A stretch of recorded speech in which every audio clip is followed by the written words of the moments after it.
Node JS को सबसे पहले इंस्टॉल करने के लिए हम गूगल पर आ जाते हैं और गूगल पर हम सर्च करेंगे नोड जेएस। ठीक है, नोड जेएस। ठीक है, अब नोड जेएस क्या है, पैकेज मैनेजर क्या है, ये थोड़ी देर में मैं आपको समझाता हूँ।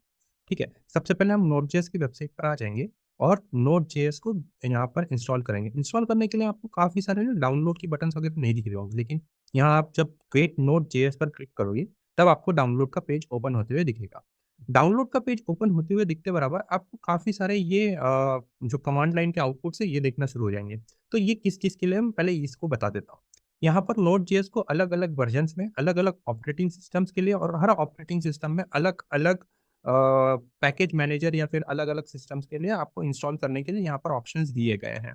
ठीक है? और यहाँ पर किसके साथ, यार्न के साथ या फिर पीएनपी के साथ या फिर एनपीएम के साथ।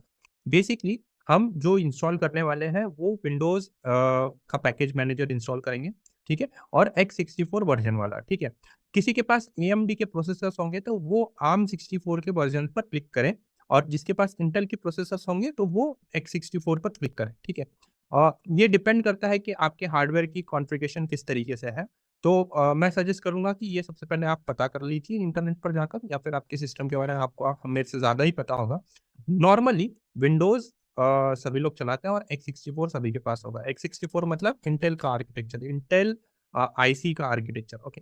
तो इसे इंस्टॉल करने के लिए पहले हम यहाँ पर क्लिक कर लेंगे। इंस्टॉल करने के बाद यहाँ पर एक फ़ाइल आ जाएगी जिसको हमें सेव करना है, ठीक है? ये फ़ाइल मैंने ऑलरेडी डाउनलोड की हुई है, लेकिन फिर भी मैं आपको यहाँ पर दिखा रहा हूँ। तो इसे ओपन कर लीजिए, ठीक है? ओपन करने के बाद आपके पास एक ऐसा पॉपअप विंडो आ जाएगा। ठीक है, पॉपअप विंडो आने के बाद इसे नेक्स्ट पर क्लिक करना है, फिर आई एक्सेप्ट कट लाइसेंस एग्रीमेंट पर क्लिक करना है, ठीक है? और फिर उसके बाद यहाँ पर आपको फ़ोल्डर का पाथ दे देना है। बाय डिफ़ॉल्ट इसे जैसा का वैसा ही रखिए, इसे चेंज करने की ज़रूरत नहीं है, ठीक है? और फिर यहाँ पर नेक्स्ट करने के बाद फिर नेक्स्ट करने के बाद यहाँ पर automatically install the necessary tools पर क्लिक करने के बाद तो यहाँ पर आपको एक ऑप्शन आएगा, note that it will also install the Chocolatey, the script will pop up in a new window after the installation is completed. तो एक नया चॉकलेटी नाम का भी पूरा का पूरा पैकेज मैनेजर यहाँ पर इंस्टॉल होगा, तो इसका पूरा ध्यान रखिएगा। ठीक है, तो इसे नेक्स्ट कर लीजिए, फिर इंस्टॉल कर लीजिए और इंस्टॉल करने के बाद यहाँ पर एक एडमिनिस्ट्रेशन नोटिफिकेशन आपको ज़रूर माँगेगा, तो उसे ओके दबा दीजिए, यस दबा दीजिए, ठीक है। अब ये सब करने के बाद आपको यहाँ पर वेट करना है, ओके? और वेट करने के बाद यहाँ पर इंस्टॉलेशन की प्रोसेस शुरू हो चुकी है।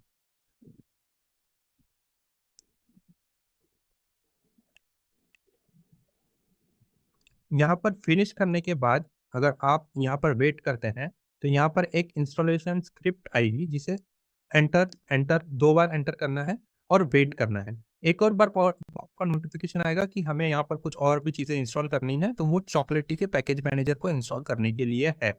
एक विंडोज़ एडमिनिस्ट्रेशन का आपको पूरा का पूरा विंडोज़ पावरशेल का एक पूरा का पूरा टर्मिनल ओपन होते हुए दिखेगा और यहाँ जो कुछ भी चल रहा है, यहाँ पर पेशेंटली वेट कीजिए कि क्या होगा, ठीक है? ये एक चॉकलेटी नाम का पैकेज मैनेजर है जो पूरे के पूरे विंडोज़ ऑपरेटिंग सिस्टम को आप इसकी मदद से चला सकते हैं। अगर आपको ये पता होगा कि आप जब उबंटू पर चलाते हैं या फिर कोई भी लाइनक्स ऑपरेटिंग सिस्टम पर चलाते हैं, तो कमांड लाइन के बेस पर आप सारी चीज़ें इंस्टॉल, अनइंस्टॉल और उसे मॉडिफ़ाई कर सकते हैं। तो उसी तरीके से चॉकलेटी भी यहाँ पर उसी चीज़ का काम करता है।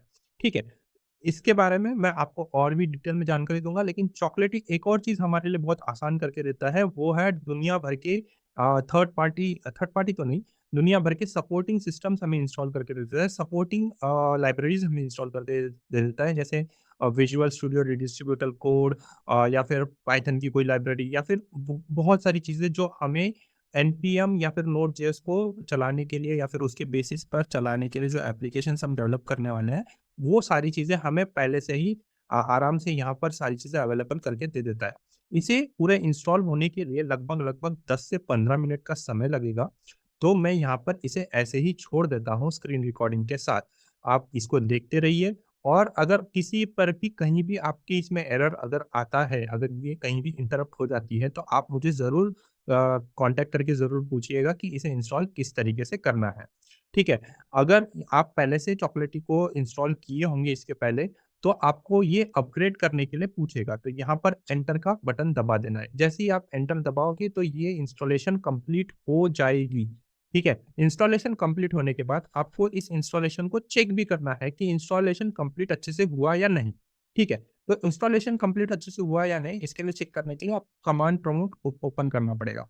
कमांड प्रॉम्प्ट मतलब आपका जो विंडोज़ का टर्मिनल है, उसकी मैं बात कर रहा हूँ। ठीक है? अब विंडोज़ के टर्मिनल को ओपन करने के बाद यहाँ पर एक चीज़ लिखनी है, नोड स्पेस डैश वी, ठीक है? हम नोड जेएस का वर्ज़न चेक करने के लिए एक कमांड डाल रहे हैं यहाँ पर। तो कमांड डालने के बाद यहाँ पर आपको 24.8.0 नाम का एक ऐसा वर्ज़न आ जाएगा। अगर ये आपको दिखता है, तो आपका नोड जेएस का इंस्टॉलेशन कंप्लीटली कंप्लीट है, ठीक है? इसके बाद जो नेक्स्ट चीज़ चेक करनी है, वो है एनपीएम, ठीक है? और डैश वी। इसे भी एंटर कर दीजिए, तो आपको भी एक यहाँ पर नंबर मिल जाएगा, जो कि इसका वर्ज़न नंबर होगा। ठीक है? अगर आपको यहाँ पर दोनों जगह वर्ज़न नंबर दिखता है, तो आपका इंस्टॉलेशन पहले से कंप्लीटेड है और आपको कुछ भी करने की ज़रूरत नहीं है। अगर इंस्टॉलेशन होने के बाद भी, मेरी बात अच्छे से सुनिए, अगर इंस्टॉलेशन होने के बाद भी अगर आपका ये न वर्ज़न नंबर यहाँ पर नहीं दिखता आता है, तो आपको एनवायरनमेंट को चेंज करना पड़ेगा, मतलब एनवायरनमेंट वेरिएबल्स को चेंज करना पड़ेगा। यहाँ पर जो वेरिएबल्स को चेंज करने की ज़रूरत है, वो है सिस्टम वेरिएबल्स में यहाँ पर एक पाथ नाम का आपको वेरिएबल दिखेगा, ठीक है? इस पाथ में आपको एनपीएम के इंस्टॉलेशन फाइल्स का पाथ डालकर रखना है। जैसे कि यहाँ पर नोड.जेएस का पहले से डला हुआ है और चॉकलेटी का भी ऑटोमैटिकली डल चुका है, जैसे कि आप देख रहे हैं। तो ये यहाँ पर डालने की ज़रूरत है। अगर आप यहाँ पर ये डालते हैं, तो इसे ओके कीजिए और इसे भी यहाँ पर ओके कर दीजिए। ओके करने के बाद जो आपका टर्मिनल ओपन है, उसे फिर से क्लोज़ करिएगा और फिर से आप इसे फिर से शुरू करके चेक करिएगा, तभी आपको वो उसका प्रॉपर रिज़ल्ट दिखाई देगा।